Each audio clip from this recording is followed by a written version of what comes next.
आप लोग सुन रहे हैं डीजे मुकेश अंबानी मैथिली की। डीजे मुकेश अंबानी मैथिली।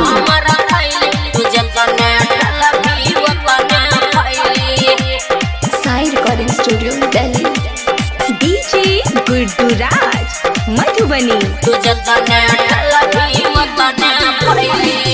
जाई छौना भीतर छौरिया कोना के ढुकाइयो मुडा घरमा वही कोन उपाय बताइयो।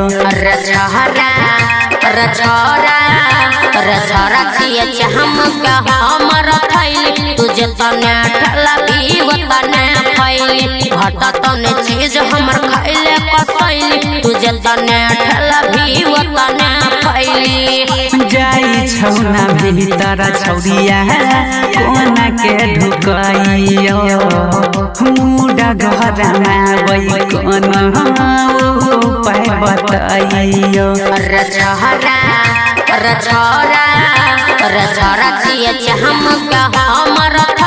तुझे तने ठलबी वतने फैली घटा तने चीज हमर खाइले कसैली तुझे तने ठलबी वतने फैली।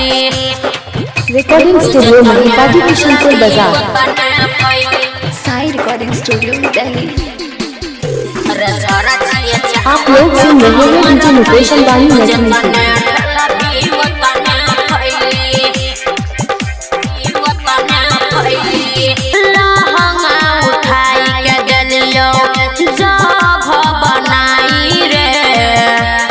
जो जल्दी बहुत छौरी ले दे घुसाई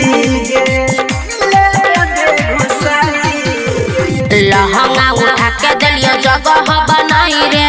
हो जो न बहुत छौरी ले दे घुसाई गे। लहंगा उठा के दिलियो जगह बनाई रे। हो जो न बहुत छौरी ले दे घुसाई गे। भीतरी जवानिया से फेंकहिया लूती कबले मोरा सारा पुरत कबले अगिया बूती।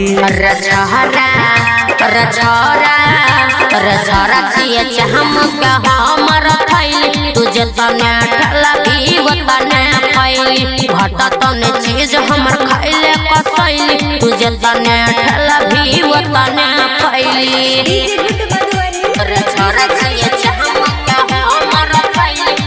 डीजे मुकेश अंबानी मैथिली। कोई रोले न जल्दी छोरा छई नई टाइम रे।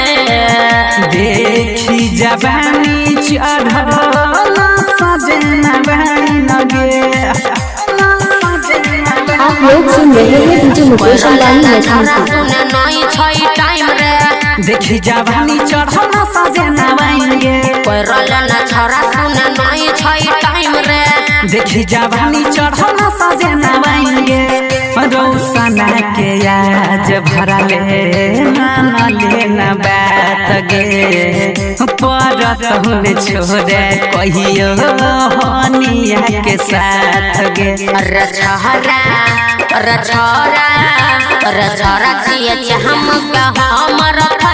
तुझे तने ठलबी वतने फैली घटा तने चीज हमर खाइले कसैली तुझे तने ठलबी वतने फैली। साई रिकॉर्डिंग स्टूडियो दिल्ली।